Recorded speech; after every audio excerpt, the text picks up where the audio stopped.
بسم الله الرحمن الرحيم الحمد لله سبحانك لا علم لنا إلا ما علمتنا إنك أنت العليم الحكيم نحمده ونصلي على رسوله الكريم أما بعد فقد قال الله تعالى في القرآن العظيم وفي الفرقان المجيد أعوذ بالله من الشيطان الرجيم بسم الله الرحمن الرحيم اليوم أكملت لكم دينكم وأتممت عليكم نعمتي ورضيت لكم الإسلام دينا قال نبينا صلى الله عليه وسلم مرة واحدة إني أتقاكم بالله وأخشاكم أو كما قال عليه الصلاة والسلام وقال أيضا نحن أحق بموسى منكم فصامه وأمر بصيامه أو كما قال عليه الصلاة والسلام புகழ் அனைத்தும் அல்லாஹ்வுக்கே உரித்தாகட்டும். சலாத்தும் சலாமும் நமது உயிரினும் மேலான கண்மணி நாயகம் ஹாத்தமுன் நபி ஸல்லல்லாஹு அலைஹி வஸல்லம் அவர்கள் மீது, அன்னாரை பின்பற்றிய சத்திய சஹாபாக்கள், தாபீன்கள், தபா தாபீன்கள், நல்லவர்கள், நாதாக்கள், குறிப்பாக நம் அனைவரின் மீது மிக நெருக்கமாய் உண்டாவதாக. இறைவா, எதை எனக்கு கற்றுத்தந்தாயோ அதை தவிர வேறு எந்த ஞானமும் எனக்கில்லை என்பதை ஆரம்பமாக நினைவுபடுத்தியவனாக, கண்ணியத்திற்கும் மிகுந்த மரியாதைக்கும் உரிய ஜமாத்தார்களே, பெரியோர்களே, சகோதரர்களே, வாலிப நண்பர்களே, மாசத்திற்குரிய மாணவர்களே, அல்லாஹ்வுடைய பேரருள் இந்த அருமையான வெள்ளிக்கிழமை ஜும்மாவுடைய தினத்தன்று நம்மீதும் உலக மக்கள் அத்துணை நபர்கள் மீதும் நின்று நிலவட்டுமாக என்று நல்ல பிரார்த்தனையோடு உங்கள் எல்லோருடைய துவாவையும் ஆதரவு வைத்தவனாக எனது ஜும்மாவுடைய ஆரம்பம் செய்கின்றேன். அஸ்ஸலாமு அலைக்கும் வரஹ்மத்துல்லாஹி தஆலா வ பரகாத்துஹு. கண்ணியமானவர்களே, ஹிஜ்ரி புத்தாண்டு பிறந்து இதோ கிட்டத்தட்ட ஒரு வாரங்களை கடந்து விட்டோம்.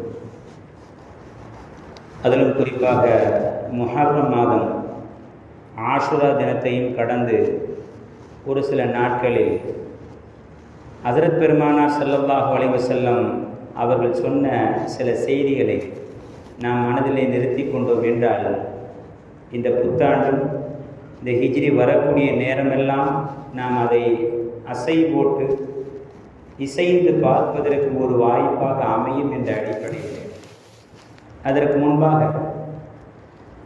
ஒரு சமீபத்திய ஆய்வு அமெரிக்காவினுடைய வியூ என்ற அமைப்பு சர்வதேச மக்கள் தொகை கணக்கெடுப்பிலே உலகின் மக்கள் தொகை 800 கோடி, நமக்கெல்லாம் தெரியும். இணையதளத்தில் அடித்து பார்த்தால் முதலிலே அதுதான் வந்து நிற்கிறது.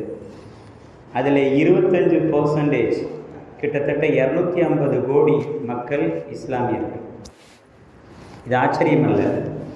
அடுத்த ஒரு ஆய்வு அந்த அமைப்பு சொல்கிறது, 2050ஆம் வருடம் இன்ஷா அல்லாஹ் இந்த மக்கள் தொகையினுடைய பகுதி அது இஸ்லாமியர்களாகத்தான் இருப்பார்கள் என்று அந்த ஆய்வறிக்கை தெரியப்படுகிறது.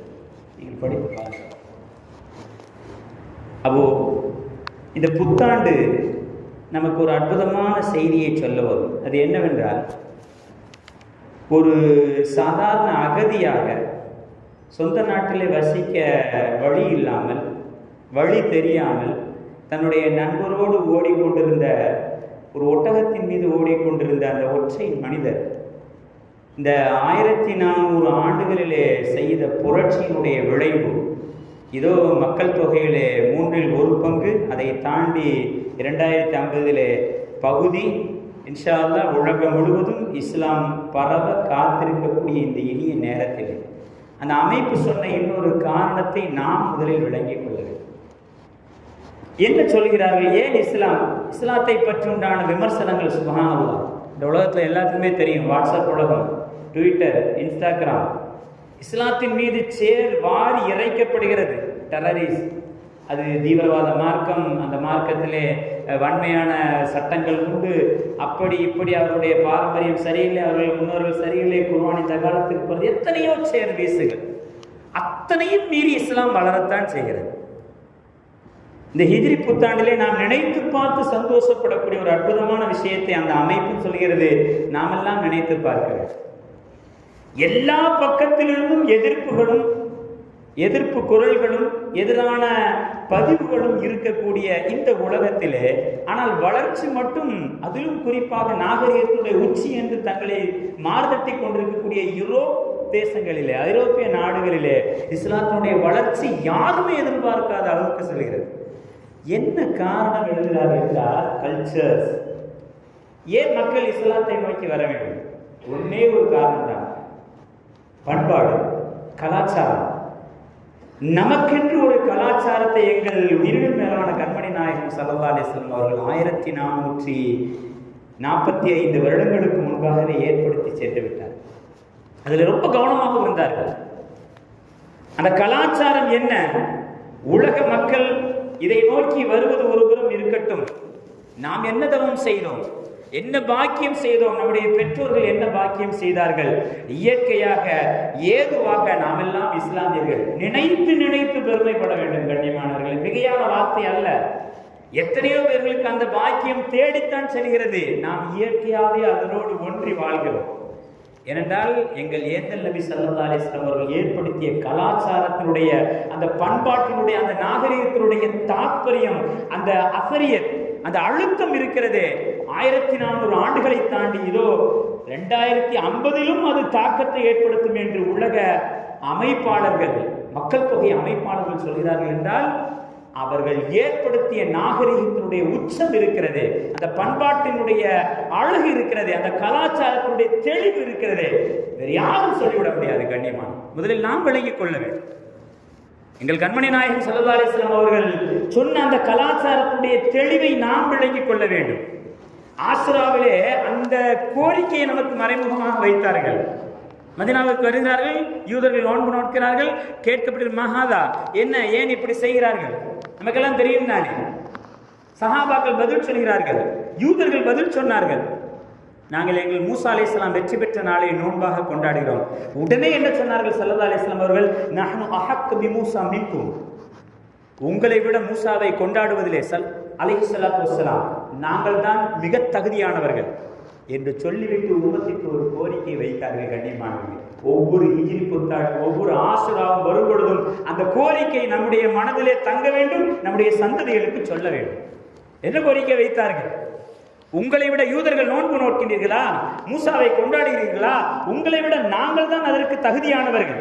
மாத்திரமல்ல, இஸ்லாமியர்களை பார்த்து சொன்னார்கள், அதே நேரம் ஒரு நாள் நோன்பு வைத்தால் அது அவர்களுடைய கலாச்சாரம். இஸ்லாத்திற்கு தனி கலாச்சாரம் வேண்டும், தனி நாகரிகம் வேண்டும், தனி பண்பாடு வேண்டும். எனவே நீங்கள் அடுத்த வருடம் ஸல்லல்லாஹு அலைஹி வஸல்லம் அவர்கள் நோன்பு நோட்டார்கள், நோன்பை கொண்டும் ஏவினார்கள். வரக்கூடிய வருடம் நீங்கள் 9யோ 11யோ சேர்த்து வைத்துக் கொள்ளுங்கள், அது இஸ்லாத்தினுடைய கலாச்சாரம் என்று நிறைவு செய்வார்கள். இங்கே மறைமுகமாக உலகத்திற்கு, குறிப்பாக இஸ்லாமியர்களுக்கு என்ன சொல்கிறார் என்றால், எல்லா வகையிலும் என்னுடைய கலாச்சாரம், என்னுடைய பண்பாடு, என்னுடைய நாகரீகம் தனிப்பித்து இந்த உலகத்தில் காட்டப்பட வேண்டும். அதை நாயகம் ஸல்லல்லாஹு அலைஹி வஸல்லம் அவர்கள் அதிகமாக விரும்பினார்கள் என்பதை விட இன்று உலகத்தில் உள்ள எத்தனையோ கோடி மக்கள் இஸ்லாத்தை நோக்கி சாலை சாலையாக அத்துணை குற்றச்சாட்டுகளை வைத்தும் கூட வருகிறார்களே. என்ன காரணம்? நாம் அறியாத அல்லது நாம் அறிந்தும் சரியாக புரியாத எங்கள் பூமானவியுடைய கலாச்சாரம் இருக்கிறது, அந்த பண்பாடு இருக்கிறது. சுப்ஹானல்லாஹ், இன்று படித்தவர்கள், இன்று ஐரோப்பியர்கள், இன்று அறிவியல்வாதிகள், இன்று சயின்ஸிலே உச்சகட்டத்தில் இருப்பவர்கள் பார்த்து வியந்து ஆச்சரியப்பட்டு உள்ளே வந்து கொண்டிருக்கிறார்கள். கண்ணியமான நான் யதார்த்தமாகவே உள்ளே இருக்கிறேன். எங்கிருந்து ஆரம்பிக்கிறது எங்களுடைய எந்த கலாச்சாரம் சொன்னால் ஆச்சரியப்படுவீர்கள். பெயர் வைப்பதில் ஆரம்பித்தார்கள் பூமான் நபி ஸல்லல்லாஹு அலைஹி வஸல்லம் அவர்கள். இஸ்லாம், நம்முடைய மார்க்கத்தின் பெயர் இஸ்லாம், அப்படித்தானே பெயர் வைத்ததில் ஆரம்பிப்பார்கள். இந்த உலகத்தில் தோன்றிய மதங்களும் சில தலைவர்களுடைய பெயரை தாங்கி இருக்கும். நான் யாரையும் குறைப்படுத்துவதற்காக சொல்லவில்லை, எங்களுடைய மார்க்கத்தினுடைய நிறையை சொல்வதுதான் எங்களுடைய நோக்கம். கிறிஸ்து அது தனிப்பட்ட நபருடைய பெயர், அந்த பெயரால் ஒரு மார்க்கம் தாங்கி இருக்கிறது உலகத்திலே. புத்திசம் ஒரு புத்தருடைய பெயரால் மார்க்கம் தாங்கி இருக்கிறது, அப்படித்தானே அந்த மதம் தாங்கி இருக்கிறது. பௌத்த மகாவீரர் அவருடைய பெயரால் தாங்கி இருக்கிறது. யூத மதம், யூதம் என்பது யகூத், குர்ஆனுடைய வார்த்தை. யகூத் என்பதிலிருந்து யூத மதம் தோன்றியது. யார் தோற்றுவிக்கிறார்களோ, யார் ஏற்படுத்துகிறார்களோ அவர்களுடைய பெயரால் மாத்திரம்தான் இந்த உலகத்தில் மதங்களும் மார்க்கங்களும் பவனி வந்து நேரத்திலே எங்கள் பூமான் நபி ஸல்லல்லாஹு அலைஹி வஸல்லம் அவர்கள் கொண்டு வந்த மார்க்கத்திற்கு என்ன பெயர் வைத்தார்கள் தெரியுமா? இஸ்லாம். அல்லாஹ்வுடைய பெயர் கிடையாது கண்ணியமானவர்கள், முகமது நபியுடைய பெயர் கிடையாது. நாம் பார்க்கவில்லை, அறிவியலாளர்கள் பார்க்கிறார்கள். என்ன மனிதன் இவர்! எவ்வளவு அற்புதமான ஒரு மார்க்கத்தை ஏற்படுத்திவிட்டு அவருடைய பேரையும் வைக்கவில்லை, அல்லாஹ்வுடைய பேரையும் வைக்கவில்லை. இஸ்லாம் என்றால் கட்டுப்படுதல், சாந்தி, சமாதானம், அன்பு, பீஸ், அமைதி. நீங்கள் எடுத்து பாருங்கள், இணையதளத்தில் இஸ்லாம் என்ற பதத்திற்கு அர்த்தம் போட்டிருப்பார்கள். டு சரண்டர், அல்லாஹ்விடத்திலே ஒப்படைத்தல் என்று அர்த்தம். அதான் அர்த்தம். இன்னும் சொல்ல போனால் அமைதியான, சந்தோஷமான, அன்பு காட்டக்கூடிய, அழகான, எல்லோராலும் ஏற்றுக்கொள்ளப்படக்கூடிய ஒரு அற்புதமான வழி என்று போட்டிருப்பார்.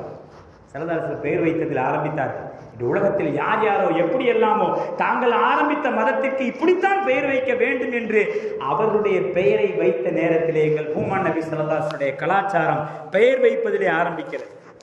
இஸ்லாம் அமைதியான, அழகான, மிக சந்தோஷமான மார்க்கம் என்று அந்த இஸ்லாம் என்ற வார்த்தையை வைத்து பெருமானார் ஸல்லல்லாஹு அலைஹி வஸல்லம் ஆரம்பித்து இந்த உலகத்திற்கு புதிய நாகரிகத்தை, புதிய கலாச்சாரத்தை, புதிய பண்பாட்டை அறிமுகம் செய்கிறார்கள். நமக்கு தெரியவில்லை, பண்பாட்டு ஆய்வாளர்கள் ஆச்சரியப்படுகிறார்கள். என்ன மனிதர் இவர்! அழகான பெயரை தேர்வு செய்து வைத்திருக்கிறார்கள். ஃபர்ஸ்ட் இம்பர்சன் இஸ் தி பெஸ்ட் இம்பர்சன் என்று சொல்வார்கள் அல்லவா? முதல் பார்வை அதை கவர்ந்து இழுக்க வேண்டும். பூமான் நபி ஸல்லல்லாஹு அலைஹி வஸல்லம் அவர்கள் அந்த பெயரிலே கவர்ந்திருந்தார்கள். கண்ணியமான இதோ அந்த கவர்ச்சியுடைய தொடர் இன்னும் சென்று கொண்டே இருக்கிறது. ஆய்வாளர்கள் 2050 பகுதி இஸ்லாமிய நாடாக இருக்கும் என்று சொன்னது ஆச்சரியம் அல்ல. இன்னொரு குறிப்பையும் சொல்லியிருக்கிறார்கள். இன்று அதிகமாக இஸ்லாமியர்கள் வாழக்கூடிய பூமி என்றால் இந்தோனேஷியா. நமக்கெல்லாம் தெரியும், அப்படித்தானே? இந்தோனேஷியாவிலே அதிகமான 20 கோடி முஸ்லிம்கள் வாழ்கிறார் என்று ஒரு குறிப்பு சொல்கிறது. 2050 முதலிடமாக இந்தியா இருக்கும் என்று அந்த ஆராய்ச்சியாளர் சொல்கிறார். நான் ஏன் சொல்கிறேன் என்றால், நம்மை நோக்கி வருவதற்கு காரணம் எங்கள் பூமான் நபி ஸல்லல்லாஹு அலைஹி வஸல்லம் அவர்கள் அறிமுகப்படுத்திய அந்த அற்புதமான நாகரீகம், பண்பாடு, கலாச்சாரம் நாம் புரிய வேண்டும். கண்ணியமான ஆஷுரா என்றால் என்ன என்று ஒரு சகோதர மகத்தவர் கேட்டதற்கு நம்மில் ஒருவர் யார் என்று தெரியவில்லை. தெளிவில்லாத ஒரு பதிலை சொல்கின்ற பொழுது அவர் கேட்கிறார். என்னிடத்திலிருந்து கேட்ட பொழுது வருத்தமாக இருக்கிறது. எங்களுடைய உசைனார் அவர்கள் கொல்லப்பட்ட நாள், அதனால் நாங்கள் துக்கமாக அனுசரிக்கக்கூடியதுதான் ஆஷுரா என்று சொன்னார். எந்த காலத்திலும் இஸ்லாம் ஒருபோதும் அனுமதிக்காது. சில டிவிகள், சில பத்திரிகைகள் கூட எங்கோ நடந்த அந்த தண்டனை கொடுக்கக்கூடிய காட்சிகள் எல்லாம் டிவியிலே காட்டினார்கள். இன்று முஹர்ரம் பண்டிகை உலகம் முழுவதும் சிறப்பாக கொண்டாடப்பட்டது. இதோ தங்களுடைய இரத்தத்தை கொட்டக்கூடிய முஸ்லிம்கள் என்ற தலைப்பிலே சன் நியூஸ் உட்பட காட்டப்பட்டதை நாம் பார்க்கிறோம். இஸ்லாத்திற்கும் அதற்கும் எந்த சம்பந்தமும் கிடையாது. எங்கள் பூமான் நபி அப்படி சொல்லவே இல்லை. அவர்கள் பெயரில் ஆரம்பித்த கலாச்சாரம் தொடரும். கண்ணியமானவர்கள், அடுத்து பாருங்கள், இன்று உலகத்தில் கடவுள் யார்? கடவுள் ஆரம்பித்தவர்கள் எல்லாம் கடவுளாக இருக்கிறார்கள். ஒரு வழியை சொன்னால் அவரை கடவுளாக பார்க்கக்கூடிய மார்க்கம், இல்லை ஆன்மீகத்தை போதித்தால் அவரை கடவுளாக பார்க்கக்கூடிய உலகம் இது. அப்படித்தானே? நமக்கெல்லாம் தெரியும். புத்தர் போதித்தார், அவர் கடவுளாக்கப்பட்டார். இயேசு கிறிஸ்து அவருடைய பாதையிலே நல்லவை போதித்தார், கடவுளாக்கப்பட்டார். இல்லை, சில புனிதமான இடங்களை கடவுளாக மாற்றி வணக்க வழிபாடுகளில் ஈடுபடக்கூடிய காட்சியெல்லாம் அன்றாடம் நாம் பார்க்கிறோம். அப்படித்தானே? கற்களையும் விக்கிரகங்களையும் வணங்கி கொண்டிருக்கக்கூடிய யதார்த்த உலகம், குறைப்படுத்துவதற்காக சொல்லவில்லை. இப்படிப்பட்ட கடவுள் கோட்பாடு இருக்கக்கூடிய மத்தியிலே எங்கள் பூமான் நபி அறிமுகப்படுத்திய கலாச்சாரம் அடுத்து பாருங்கள். பெயரில் ஆரம்பித்தார்கள், அடுத்து இறை கொள்கையை இந்த உலகத்தில் அறிமுகப்படுத்திய விதம் இருக்கிறது. ஆச்சரியம், ஆச்சரியம், ஆச்சரியம். கண்ணியமான என்ன அருமையான கலாச்சாரத்தை எங்கள் பூமான் நபி இந்த உலகத்திற்கு அறிமுகப்படுத்தியிருக்கிறார்கள். அதனால் தானே இன்று வரை வந்து கொண்டே இருக்கிறார்கள். என்ன சொன்னார்கள்? ஒரு சமீபத்திலே ஒரு அரசியல் தலைவர் மீலாது மேடையிலே முழங்கியதை நீங்கள் எல்லாம் வாட்ஸ்அப்பிலே, பேஸ்புக்கிலே, இணையதளத்திலே பார்த்திருப்பீர்கள். நான் பெயர் சொல்ல விரும்பவில்லை, ஆனால் அவருடைய பேச்சு மிக அற்புதமாக இருந்தது. அதனுடைய தொகுப்பினுடைய சாராம்சத்தை இந்த இடத்தில் பொருத்தினால் மிக பொருத்தமாக. அந்த அரசியல் தலைவர், பண்பட்ட அற்புதமான தலைவர், படித்த தலைவர், அவர் சொல்கிறார், நான் முஹம்மதை ஸல்லல்லாஹு அலைஹி வஸல்லம் ஆச்சரியத்தோடு பார்க்கிறேன். அவர் சொன்ன வார்த்தை சமீபத்தில் 2 வாரங்களுக்கு முந்தைய திருச்சியிலே நடந்த ஒரு மாநாட்டில் அவர் பேசக்கூடிய பேச்சு இணையதளத்தில் இன்றும் இருக்கிறது. எடுத்து பாருங்கள். அவர் பார்த்த பார்வையை பாருங்கள். இதுல என்ன வேடிக்கை அப்படின்னா, அவர் தீகா கொள்கைக்கு சொந்தக்காரர், கடவுள் மறுப்பு கொள்கைக்கு சொந்தக்காரர். அவர் பேசுகிறார், இஸ்லாத்தையும் இஸ்லாமியர்களையும் நான் ஆச்சரியத்தோடு பார்க்கிறேன், மாத்திரமல்ல அதை உருவாக்கிய முஹம்மதை இன்னும் ஆச்சரியத்தோடு பார்க்கிறேன். ஏன் தெரியுமா? இந்த உலகத்தில் யாரையெல்லாமோ கடவுள் என்று சொல்லிக் கொண்டிருந்தக்கூடிய நேரத்திலே 366 நாட்களுக்கு நாள் ஒன்றுக்கு ஒரு சிலை என்று கடவுளாக வணங்கி கொண்டிருந்தக்கூடிய அந்த கஅபாவிலே நின்று கொண்டு இதெல்லாம் கடவுள் இல்லை, கடவுள் உருவமற்றவன், அவனை வணங்க வாருங்கள் என்று ஒருவர் மார்கட்டி கூவி அழைத்த அந்த காட்சியை நான் ஆச்சரியத்தோடு பார்க்கிறேன். எதற்கும் சக்தி கிடையாது. 366 நாளும் வணங்கக்கூடிய அத்தனையும் கல்தான். இவையெல்லாம் கடவுளாக இருக்க முடியாது, இருக்கக்கூடாது. உங்களையெல்லாம் படைத்தவன் ஒருவன், அவனை வணங்க வாருங்கள் என்று அந்த அழைத்த முகம்மதை நான் ஆச்சரியத்தோடு பார்க்கிறேன். அது மாத்திரமல்ல, அப்படி அழைத்த அந்த ஓரிரை கோட்பாட்டிலே வெற்றியும் கண்ட அவருடைய அந்த வெற்றியை நான் இன்னும் பிரம்மாண்டமாக பார்க்கிறேன் என்று சொன்னார். உண்மை அதுதானே. 13 வருட காலம், அதற்கு பிறகு 10 வருட காலம், 23 வருட காலத்திலே அவர்கள் நினைத்த அந்த ஓரிரை கொள்கை கோட்பாட்டை மக்காவிலே அமல்படுத்தினார்களா இல்லையா? பெருமானார் ஸல்லல்லாஹு அலைஹி வஸல்லம் ஒரு விக்கிரகம், ஒரு சிலை கிடையாது. 366 சிலை வைத்த அந்த காபாவிலே ஓரிரை கொள்கையை முழங்கியதோடு இறைவன் என்றால் இப்படித்தான் இருக்க வேண்டும் என்ற கலாச்சாரத்தை உலகத்திற்கு மிக அற்புதமாக சொன்னார்கள். இந்த உலகத்தில் யாரும் சொல்ல துணியாத வார்த்தை சொன்னார்கள் அல்லவா? இறைவன் பிறக்கவும் இல்லை, பிறக்கப்படவும் இல்லை. எந்த கடவுளுக்கு இந்த ஒரு அற்புதமான வார்த்தை இந்த உலகத்தில் நீங்கள் யோசித்து பாருங்கள். எந்த கடவுளுக்கும் கிடையாது, நம்முடைய இறைவனுக்கு தவிர. இதுதான் கடவுளுடைய கோட்பாடு என்று கடவுள் மறுப்பவர்கள் புகழ்ந்து சொல்கிறார் என்றால் அதுதான் எங்களுடைய அண்ணனுடைய கலாச்சாரம். ஹிஜ்ரி பிறக்கும் போதெல்லாம் இந்த கலாச்சாரத்தை நாம் முதலிலே தெரிந்து கொள்ள வேண்டும். கண்ணியமானவர் பெயரில் ஆரம்பித்தார்கள் பெருமானார் ஸல்லல்லாஹு அலைஹி வஸல்லம் அவர்கள். இஸ்லாம் என்ற அற்புதமான பெயர். அடுத்து கடவுள் கோட்பாட்டிலே மிக உயர்ந்த ஒரு அற்புதமான உன்னதமான கொள்கையை உலகத்திற்கு பறைசாற்றினார்கள். இன்று வரை அதை நோக்கி சாறை சாறையாக யார் கடவுள் தெரியாது, உருவமற்றவன், அவன் இறைவன், அவனை வணங்குகிறோம். இப்படித்தானே நாம் காபாவை வணங்குவது கிடையாது, கிபிலாவை வணங்குவது கிடையாது. எங்களுக்கென்று ஒரு திசை, எங்களுக்கு கொண்டு ஒரு காபா, அவ்வளவுதான். ஆனால் நாங்கள் வணங்கக்கூடிய கடவுள் அது மானசீகமாக உணர்ந்து வைத்திருக்கிறோம், அவ்வளவுதான். இதை ஏற்படுத்தியது ஏத்தல் நபி ஸல்லல்லாஹு அலைஹி வஸல்லம் அவர்கள். நாம் தினசரி சாதாரணமாக கடந்து விடுகின்றோம். ஆய்வாளர்கள் வியந்து போகிறார், யார் அந்த அண்ணன், எப்படிப்பட்ட அற்புதமான கொள்கை இந்த உலகத்தில் சர்வ சாதாரணமாக தெளிவாக சொல்லி சென்று விட்டாரே, அவரே காண வேண்டும் என்று அவர்கள் ஆச்சரியப்படுகிறார். இது நபியேற்ற கலாச்சாரம். கண்ணியமாக நாம் விளங்கிக் கொள்ள வேண்டும். இத்தோடு நின்றுவிடவில்லை. அடுத்து பாருங்கள், குர்ஆன். அவர்கள் அறிமுகப்படுத்திய குர்ஆனிலும் தனி கலாச்சாரம். இந்த உலகத்தில் வழங்கப்பட்ட எல்லா வேதங்களிலும் மனிதருடைய கை ஊடுருவல் இல்லாமல் எந்த வேதமும் கிடையாது. கண்ணியமாக அடித்து சொல்லலாம். இன்னும் சொல்ல போனால் சில வேதங்கள் இறங்கியது மாதிரி கூட இல்லை, மாற்றப்பட்டு விட்டது வேறு பாஷைக்கு. அல் குர்ஆன் ஷரீஃபை தவிர நம்முடைய வேதமான இஞ்சில் அது இறங்கிய பாஷையில் இன்று இல்லை, ஆங்கிலத்தில் இருக்கிறது. பைபிள் என்பது ஆங்கிலத்தில் உள்ளது, ஆனால் இறங்கியது அப்படி கிடையாது. உலகத்திற்கு சவால் விட்டு சொல்கிறோம். இன்னும் வெவ்வேறு வேதங்கள், எதை வேண்டுமானாலும் எடுத்துக்கொள்ளுங்கள், மனித கையேடு இல்லாமல் அந்த இல்லை. அவர்களுக்கு தோதுவாக சிலர்கள் சட்டத்தை மாற்றியிருக்கிறார்கள், சட்டத்தை பூத்திருக்கிறார்கள். உள்ளிருந்து வெளியே, வெளியிருந்து உள்ளே, சர்வ சாதாரணமாக எல்லா வேதங்களிலும் ஊடுருவிருக்கிறது. எங்கள் குர்ஆனை தவிர உலகத்திற்கு சவாலாக சொல்கிறோம். அல் குர்ஆன் ஷரீஃப் இறக்கப்பட்ட நாளிலிருந்து இன்று வரை ஒரு புள்ளி மாறாமல் மக்களுடைய மனங்களிலே பாதுகாக்கப்பட்டு இதோ இன்றும் இருக்கிறது, கியாமத்தால் வரையும். இது எங்கள் பூமான் நபி ஸல்லல்லாஹு அலைஹி வஸல்லம் அவர்கள் கொடுத்த அற்புதமான கலாச்சாரத்துடைய ஒட்டு மொத்தம். கண்ணியமான அல் குர்ஆன் ஷரீஃப் ஒருவர் குற்றம் சொல்ல முடியாது. இதில் இது சரியில்லை, அது சரி, சவாலாகவே எடுத்துக்கொள்ளுங்கள். ஒரு ஆயத்தை உலகத்தினுடைய அத்துணை ஆராய்ச்சியாளருக்கும் சொல்கிறோம். எங்கள் பூமான் நபி ஸல்லல்லாஹு அலைஹி வஸல்லம் கொடுத்த அந்த அல் குர்ஆனில் ஒரு தவறு காட்டி விடுங்கள் பார்ப்போம். என்றால் அல்லாஹ்வே குர்ஆனில் சொல்கிறார், அப்படித்தானே? முடிந்தால் நீங்கள் உலகத்திற்கு சவாலாக சொல்லுங்கள், கொண்டு வர சொல்லுங்கள். ஒரு குற்றச்சாட்டை குர்ஆனில் வைக்க முடியாது. கண்ணியமான அவர்கள் தவறாக விளங்கியிருக்கலாமே தவிர குர்ஆன் தவறாக. இது பெருமானார் ஸல்லல்லாஹு அலைஹி வஸல்லம் அவர்கள் அடுத்ததாக ஏற்படுத்திய கலாச்சாரம். ஆய்வாளர்கள் அதை பார்த்துத்தான் ஆச்சரியப்படுகிறார். இஸ்லாத்தை நோக்கி சாறையாக வந்து கொண்டிருக்கிறார்கள். 2050 போய்கொண்டே இருக்கும். உலகம் முழுவதும் இஸ்லாம் பரவதுக்கு என்ன காரணம்? எங்கள் பூமான் நபி ஸல்லல்லாஹு அலைஹி வஸல்லம் அவர்கள் அறிமுகப்படுத்திய பெயரிலாகட்டும், ஓரிரை கொள்கை கோட்பாட்டிலாகட்டும், அவர்கள் அறிமுகப்படுத்திய வேதத்திலாகட்டும், இன்னும் தொடர்கிறது கலாச்சாரம். எங்கள் பூமானுடைய கலாச்சாரம். ஸல்லல்லாஹு அலைஹி வஸல்லம் அவர்கள் தங்களுடைய வாழ்க்கை இந்த உலகத்தில் எந்த தலைவருக்கும் இல்லாத ஒரு அற்புதமான சிறப்பு என்ன தெரியுமா? 23 வருட வாழ்க்கையிலே ஸல்லல்லாஹு அலைஹி வஸல்லம் அத்துணையும் பதிவு செய்யப்பட்டிருக்கிறது. அத்துணையும் அவர்களுடைய நடை, அவர்களுடைய உடை, அவர்களுடைய பாவனை, அவர்களுடைய சாப்பாடு முறை, அவர்களுடைய முடி நரைத்தது உட்பட ஒரு சஹாபி சொல்வார்களா, பெருமானுடைய தாடியிலே 7 முடி நகர்ந்ததை நான் கண்டேன் என்று சொல்கிறாரே, அவர்களுடைய எல்லாவற்றும் பதிவு இருக்கிறது. கண்ணியமான உலகத்தில் எந்த தலைவருக்கும் கிடையாது.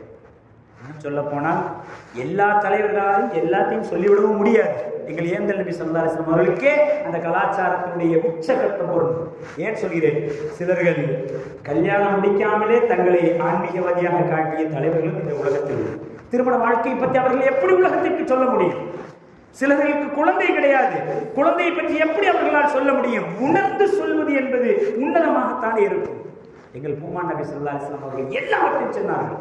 சிலர்கள் தங்களை ஆன்மீகவாதியாக மாத்திரமே அடையாளம் காட்டிக்கொண்டு போதிக்கின்றார்கள். அவர்களால் எப்படி அரசியலை பற்றி பேச முடியும், அறிவியலை பற்றி பேச முடியும்? எங்கள் பூமான் நபி ஸல்லல்லாஹு அலைஹி வஸல்லம் அவர்கள் அறிவியலையும் பேசினார்கள், அரசியலையும் பேசினார்கள், ஆன்மீகத்தையும் பேசினார்கள், குடும்ப வாழ்க்கையும் பேசினார்கள். எல்லா துறைக்கும் முன்மாதிரியாக தங்களை அர்ப்பணித்து வாழ்ந்த தாஹா நபி ஸல்லல்லாஹு அலைஹி வஸல்லம் அவர்கள் அறிமுகப்படுத்திய அந்த கலாச்சாரத்தை இன்றும் உலகம் ஆச்சரியத்தோடு பார்க்கிறது. நாம் பாக்கியசாலிகள். கண்ணியமான சொல்லிக்கொண்டே போவோம். நிறைவாக ஒரு விஷயத்தை சொல்லி நான் நிறைவு செய்வேன். இந்த உலகத்தில் அறிமுகப்படுத்தப்பட்ட அத்துணை மார்க்கங்களும் மதங்களும் ஒரு விஷயத்தில் மக்களை மிக இலகுவாக ஏமாற்றிவிடும். ஒரு விஷயத்தில் ஆன்மீக கருத்தை சொல்லிவிட்டால் அப்படியே அடிபணிந்து விடுவார்கள். அப்படித்தானே பலர்கள் ஏமாற்றப்படுகிறார்கள். கடவுளின் பெயரால் ஏமாற்றம் இந்த உலகத்தில் எல்லா பக்கமும் நடக்கிறது.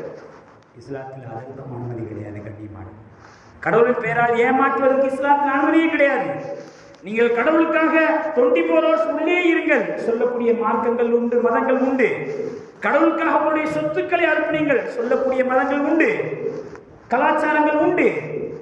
கடவுளுடைய பெயரால் எல்லாவற்றையும், இன்னும் சொல்லப்போனால் மக்களுடைய இயல்பு வாழ்க்கையை பாதிக்கக்கூடிய பல விஷயங்கள் எல்லா மதத்திலும் இருக்கிறது. கண்ணியமானவர்களே, இஸ்லாத்தில் எதற்கும் அனுமதி இல்லை. அமனமாக இருப்பதற்கு இஸ்லாத்தில் அனுமதி இல்லை. அப்படி இருக்க ஒன்று சொல்லுகிறது. அரைகுறையோடு ஆடையோடு அலைவதற்கு இஸ்லாத்தில் அனுமதி இல்லை.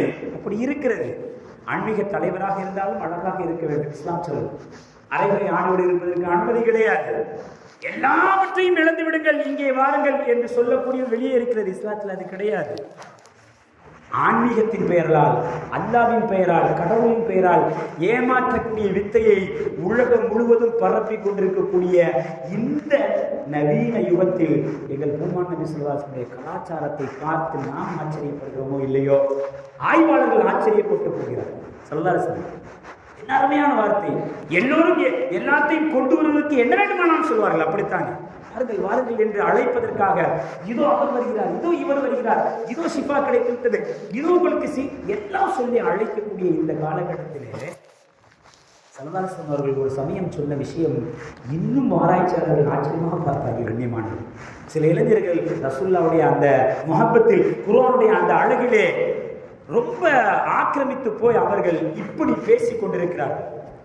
இனிமேல் நாங்கள் திருமணம் முடிக்க மாட்டோம், இரவெல்லாம் வணக்கம், பகலெல்லாம் நோன்பு, இப்படியே சொல்கிறார்கள் சில சஹாபாக்கள். இளையர் சில சஹாபாக்கள் என்ன சொல்கிறார்கள்? என்ன அருமையான மார்க்கத்தை எங்கள் பூமான் நபி அறிமுகப்படுத்தி விட்டார்கள். எங்களுக்கு ஆன்மீகமே பெஸ்ட், ஆன்மீகமே வேண்டும், இந்த உலகம் தேவையில்லை, நான் இனிமேல் இரவிலே தூங்க மாட்டேன். ஒரு சில சஹாபாக்கள். நான் இனிமேல் பகல் முழுவதும் நோன்பு வைப்பேன்.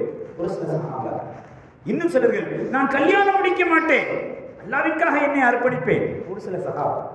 எல்லாம் ஹதீஸில் வரக்கூடிய ஒட்டுமொத்த தொகுப்பினுடைய சாராம்சத்தை உங்களுக்கு சொல்கிறேன். கண்ணியமானவர்கள், இதெல்லாம் பெருமானாருக்கு கிடைத்த பொழுது என்ன சொன்னார்கள் தெரியுமா? ஒரு ஆன்மீக தலைவர் என்று அப்படி சொல்லிட்டால், வாருங்கள் வாருங்கள், நீங்கள் தான் எங்களுக்கு தேவை, உபயோகப்படுத்தக்கூடிய இந்த உலகத்திலே பூமான் நபி ஸல்லல்லாஹு அலைஹி வஸல்லம் அவர்கள் அந்த இளைஞர்களை, அந்த சஹாபாக்களை, அந்த தோழர்களை அழைத்து சொன்னார்கள். என்ன சொன்னீர்கள்? இரவெல்லாம் வணக்கம், பகலெல்லாம் நோன்பு, திருமண வாழ்க்கை கூடாது, எல்லாவற்றையும் அர்ப்பணிக்க போகிறேன், என் சொத்து முழுவதும் உங்களுக்கு என்று சொன்னீர்களாங்க. சொல்ல என்ன சொன்னார்கள் தெரியுமா? இன்னி அத்காக்கும் பில்லாஹி வ அக்ஷாக்கும், உங்கள் எல்லோரையும் விட அல்லாஹ்வை பயப்படக்கூடியவன் நான். ஸல்லல்லாஹு சொன்ன வார்த்தை இன்னி அத்காக்கும் பில்லாஹி, அல்லாஹ்வை மிக அஞ்சக்கூடியவன் இந்த உலகத்தில் உங்கள் எல்லோரோடும் நான். உண்மைதான். வ அக்ஷாக்கும், அவனை ரொம்ப பயப்படுகிறேன் என்று சொல்லிவிட்டு நிறுத்தாமல் சொன்னார்கள், நான் கல்யாணம் முடித்திருக்கிறேன், நான் இரவிலே தூங்குகிறேன், நான் பகல் முழுவதும் நோன்பு நோட்பது கிடையாது, என்னுடைய சொத்துக்களை எல்லாம் இஸ்லாத்திற்கு நான் வாரி வழங்கியது கிடையாது, எனக்கு மனைவி மக்கள் இருக்கிறார்கள், எனக்கு சொத்திலே நான் வைத்துக் கொள்கிறேன், சில சமயத்திலே நோன்பு வைப்பேன், சில சமயத்தை விட்டு விடுவேன், இரவிலே நன்றாக தூங்குவேன், தேவைப்படும் பொழுது என்னுடைய இறைவனை வணங்குவேன். இதுதான் இஸ்லாம். இதைத்தான் நீங்கள் பின்பற்ற வேண்டும். இப்படிப்பட்ட கண்மூடித்தனமான அன்பும் கண்மூடித்தனமான குருட்டுத்தனமான ஆன்மீக சிந்தனையும் இஸ்லாத்திற்கு தேவையில்லை என்று 1440 ஆண்டுகளுக்கு முன்பாக அறிவித்த அந்த அன்னலாருடைய கலாச்சாரம் நமக்கு தெரிகிறதோ இல்லையோ, ஆய்வாளர்கள் ஆராய்ச்சி செய்து பார்த்து ஆச்சரியப்பட்டு போயிருக்கிறார்கள். கண்ணியமாக 2050 பகுதி இஸ்லாமாகும் என்று சொன்னார்களே, சும்மா சொல்லிவிடவில்லை. இதை நோக்கி சாரை சாரையாக வருவதற்கு காரணம் பெருமானார் அறிமுகப்படுத்திய அற்புதமான கலாச்சாரம். எல்லா வகையிலும் ஏமாற்றம் நிறைந்த இந்த உலகிலே ஏமாற்றுவதற்கு எல்லா வாய்ப்பும் இருந்தும் ஏந்தல் நபி ஸல்லல்லாஹு அலைஹி வஸல்லம் அவர்கள் மிக அற்புதமான பல கலாச்சாரத்தை இந்த உலகத்தில் அறிமுகப்படுத்தி அமல்படுத்தி அப்படி ஒரு கூட்டத்தை உருவாக்கி சென்ற ஒரே காரணம்தான் இன்றும் இஸ்லாம் நிலைத்து நிற்கிறது. இன்ஷா அல்லாஹ் கியாமத் நாள் வரை நிலைத்து நிற்கும் என்பதிலே ஐயமில்லை. அப்படிப்பட்ட அற்புதமான இஸ்லாத்தில் அல்லாஹ் தஆலா நம்மை பிறக்கச் செய்வதற்கு ஆயிரம் ஆயிரம் நன்றிகளை நாம் காணிக்கையாக செலுத்துவதோடு அந்த அன்னல பெருமானார் ஸல்லல்லாஹு அலைஹி வஸல்லம் காட்டி தந்த அற்புதமான கலாச்சாரம் எதுவாக இருந்தாலும் அன்பை காட்டுங்கள், ஆலயத்திலிருந்து தொழுவுங்கள், அதாவது இனிமையாக நடந்து கொள்ளுங்கள், ஈகையிலே கவனம் செலுத்துங்கள், உண்மையை பேசுங்கள், ஊதாரித்தனமாக சுத்தாதீர்கள், எல்லோரோடும் இனிமையாக இருங்கள் என்றெல்லாம் பெருமானார் ஸல்லல்லாஹு அலைஹி வஸல்லம் அழகாக சொன்னார்கள். ஏழைகளை கவனிங்கள், ஐவேளை தொழுங்கள், நீங்கள் ஒற்றுமையோடு இருங்கள், ஓதாமல் ஒரு நாளும் இருக்காதீர்கள் என்றெல்லாம் சொன்ன அந்த அற்புதமான கலாச்சாரத்தை நாம் பின்பற்ற கொஞ்சம் முயற்சித்தோம் என்றால் நம்மால் இஸ்லாம் பெருமைப்படும் என்பதிலே சந்தேகமில்லை. ஏனென்றால் அன்னலாருடைய கலாச்சாரத்தை உள்ளே இருப்பதால் நமக்கு தெரிகிறதோ இல்லையோ, ஆய்வாளர்கள் ஆராய்ச்சி செய்து செய்து களைத்து போகிறார்களே. அப்படிப்பட்ட அற்புதமான மார்க்கத்தை நமக்கு இயற்கையாகவே தந்த இறைவனுக்கு நன்றி செலுத்தும் விதமாக எனக்கும் உங்களுக்கும் உலக முஸ்லிம்களுக்கு நாம் சொல்லிக்கொள்வோம். எங்கள் பெருமானாருடைய கலாச்சாரத்தை, இஸ்லாத்துடைய கலாச்சாரத்தை, குர்ஆனுடைய கலாச்சாரத்தை முடிந்தளவோ நாம் பின்பற்ற முயற்சித்தோம் என்றால் நாமும் ஜெயிசிலர்களால் அப்படிப்பட்ட பாக்கியவான்களால் நம்ம எல்லாம் கபூல் செய்வானாக. இந்த நல்ல துவாவோடு உங்கள் எல்லோருடைய துவாய் மாணவர்கள் சொல்லி பார்க்கலாம்.